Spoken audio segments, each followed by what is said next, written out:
सबको जय मसीह की। प्रभु यीशु के सुंदर नाम में आप सबको बहुतायत से आशीष मिले। मेरे प्रियो, मैं आज आपके सामने एक और वीडियो लेके आई हूँ और बहुत ही अद्भुत बातें जो परमेश्वर की है आपको मैं बताऊंगी। और सबसे पहले मैं आपको ये बताना चाहती हूँ कि आजकल जिस तरह से शैतान ने गड़बड़ियाँ डाल रखी है, जिस तरह से शैतान ने आजकल गड़बड़ियाँ डाल रखी है, वो नहीं चाहता कि परमेश्वर का वचन लोगों तक खरी शिक्षा पहुँचे। वो पूरी कोशिश कर रहा है और लोगों को लगा भी रखा है उसने इस काम के लिए। जैसे चाय से भी ज़्यादा केतली गरम, नाम तो मालूम नहीं उसका। फिर एक है सामुएल माइकल को लगा रखा, फिर एक है सुरेश को लगा रखा, पासवान, और ऐसे बहुत से लोग हैं जो पीछे पड़े हुए हैं। पास्टर दानियल राज जी के पीछे पड़े हुए हैं कि वो जो प्रचार कर रहे हैं वो गलत प्रचार कर रहे हैं, वो खरी शिक्षा नहीं है। जब उन्हीं के बीच में वो उठते बैठते थे तो उनको बहुत अच्छे लगते थे, वो बहुत पसंद आते थे। लेकिन आज वो सही शिक्षा में आकर परमेश्वर की खरी शिक्षाओं को लेकर चल रहे हैं, लोगों को एजुकेट कर रहे हैं परमेश्वर के वचन से, तो उनको चिढ़ मच रही, क्योंकि वो हर एक चीज़ों को मना कर रहे, क्योंकि वो वचन में नहीं लिखा है कि तुम दशमांश दो, नहीं लिखा है कि तुम जिब्रिश बोलो, नहीं लिखा है कि तुम पूरे 24 घंटे गाते रहो, वर्शिप करो, है ना। हमें वचन में ट्रेंड होना है, वचन का ज्ञान होना बहुत ज़्यादा ज़रूरी है। और इन बातों को लेकर यीशु भी कितने बोलते थे कि शिक्षा के प्रति यीशु की गंभीरता, तो वो चाहते थे कि हर एक के पास में परमेश्वर का ज्ञान हो। बाइबिल को लेकर हम जो आज वचन शेयर करते हैं वो हर एक के पास हो। उस समय यीशु और उस समय प्रभु यीशु, उनके चेले यही चाहते थे कि लोग ज्ञान प्राप्त करें, शिक्षा प्राप्त करें, क्योंकि सभी के पास में परमेश्वर का ज्ञान होना बहुत ज़रूरी है। क्योंकि जो खरी शिक्षा देते हैं वो चाहते हैं कि हर एक आत्मा बचा ली जाए। और हमारा एक ही मकसद है मसीह मंथन बैठक का और खरी शिक्षाओं को फॉलो करते जितने भी लोग, हम सब का एक ही मकसद है कि परमेश्वर का राज्य बढ़े, उसकी शिक्षाएं लोगों के पास पहुँचे, दुनिया के कोने कोने में पहुँचे, ताकि हर एक लोगों को समझ में आए कि परमेश्वर की खरी शिक्षा क्या है। और मेरे प्रियो, जो आज उठ उठ कर बकवास कर रहे हैं, गंदी गंदी गालियाँ दे रहे हैं, पास्टर जी ने रखा भी था कि पूछो जो भी सवाल पूछना है। 3-4 दिन लगातार उन्होंने इस बात को रखा, लेकिन उनमें से कोई भी नहीं आया। जब आप इतनी गालियाँ, इतनी बकवास कर सकते हो, मसीह मंथन बैठक के सदस्य जो भी बनाते हैं, पास्टर लीडर जो भी बनाते हैं, आप उनके ऊपर जितनी मर्जी उल्टियाँ कर सकते हो, लेकिन सामने क्यों नहीं आते? कितना इतना डर किस बात का है आपको? अगर आप सही हो तो परमेश्वर की खरी शिक्षाओं के सामने आइए, आप वचनों को लेकर डिबेट कीजिए पास्टर जी के साथ, हर एक बातों को सामने रखिए। आप चुप चुप कर उनके जो वो भेजते हैं पोस्टर, उसके ऊपर उल्टी सीधी बकवास करना, उल्टियाँ करना, और वो भी बिल्कुल वचन से बाहर सांसारिक गालियाँ देना, ये क्या आपको शोभा देता है? आप सोच लीजिएगा आपका हिसाब क्या होगा। तो मैं आप लोगों से अभी भी कहना चाहती हूँ कि आप अपने आप को बदलिए, सुधारिए, परमेश्वर के राज्य के लिए तैयार कीजिए कि समय बहुत निकट है।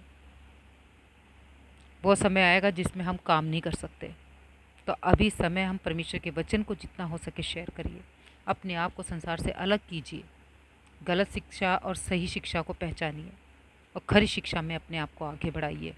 मैं आपके सामने एक और वचन रखना चाहती हूँ, 1 थिस्सलुनीकियों 4 अध्याय उसका 7 पद।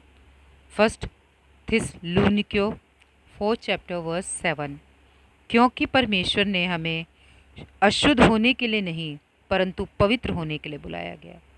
तो मेरे प्रियो, वचन क्या कहता है? क्योंकि परमेश्वर ने हमें शुद्ध होने के लिए बुलाया है, अशुद्ध होने के लिए नहीं परंतु पवित्र होने के लिए बुलाया है। तो हमें शुद्ध होना है, हमें पवित्र होना है। तो आप देखिए कि वो किस तरह से वचन के बाहर उल्टी सीधी बातें बोल रहे हैं। हमारे पास्टर दानियल राज जी वचन में से ही बोलते हैं। अगर डांटना है, उनको गुस्सा करना है, तो वचन में से ही बोलते, जो वचन में लिखा। अपने मर्जी से अलग से कुछ भी ऐसा नहीं बकवास करते। प्रभु यीशु ने भी उनसे भी प्यार करता था प्रभु यीशु, लेकिन उनको भी कोड़े मारा। जिससे वो प्यार करता है उसको ताड़ना भी देता है।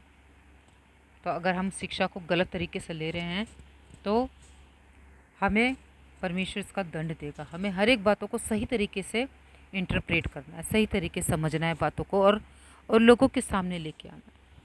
क्योंकि सबसे ज़्यादा दोषी वही है जो प्रचार करते हैं, अगर उन्होंने सही तरीके से वचन को लेकर नहीं चले। तो मेरे प्रियो, मेरे भाई और बहनों, यही कहती हूँ कि मैं गलत शिक्षाओं को छोड़ दीजिए। आपको पता चल रहा है मैं जितने लोगों को नाम ली हूँ वो सारे के सारे कौन सी शिक्षा में हैं। अगर व्यभिचार के बारे में बताते पास्टर जी, पाप के बारे में बताते, नशे के बारे में बताते, तो वो सब क्या गलत है? उन सब का खुलासा करना क्या गलत है? उन सबको सही शिक्षा में लेके आना क्या गलत है? उनको एजुकेट करना वचन में वो क्या गलत है? तो आप मेरे प्रिय बताइए कि जब वो एक गलत व्यक्ति को सही तरीके से परमेश्वर में लेके आ रहे हैं तो वो क्या गलत है क्या? जो इस तरह से उनको बोल बोल के उल्टी सीधी बातें बोले जा रहे हैं। तो आप शिक्षा को समझिए। मैं उनका पक्ष नहीं ले रही हूँ, मैं पक्ष ले रही हूँ वचन का, परमेश्वर का। उनके वचन को परखिए आप, क्या सही है क्या गलत है, और खरी शिक्षाओं में आइए। गलत शिक्षाओं को छोड़ के जो अपने पेट भर रहे हैं, दशमांश ले लेके अपना घर चला रहे हैं, उन सब से बाहर निकलिए। कलीसिया की उन्नति के लिए आप आगे आइए, सही शिक्षा का ज्ञान पाइए और औरों को भी खरी शिक्षा में लेकर आइए। तो यही बातों को मैं आपके सामने रखती हूँ, क्योंकि परमेश्वर ने कहा है, प्रभु यीशु ने कहा है, मैं पवित्र तो तुम भी पवित्र बनो। जब हम उसकी शिक्षाओं में आते हैं तो हमें हर एक बुराई को, हर एक गंदगी को छोड़ना है। हमें गंदी गालियाँ देने का कोई अधिकार नहीं है, उल्टी सीधी बातें करने का कोई अधिकार नहीं है, क्योंकि हम चुने हुए लोग हैं ना, परमेश्वर के वचन के अनुसार चलने वाले लोग हैं। तो हम अपने मुंह से गलत शब्द कैसे निकाल सकते हैं? तो मेरे प्रियो, मैं आप लोगों से यही निवेदन, यही विनती करती हूँ कि आप गलत शिक्षाओं को छोड़कर खरी शिक्षा में आइए और सही तरीके से वचन को लेना सीखिए, क्योंकि परमेश्वर ने अपने नाम से ज़्यादा वचन को अहमियत दिया। तो वचन हमारे जीवन में बहुत ज़रूरी है,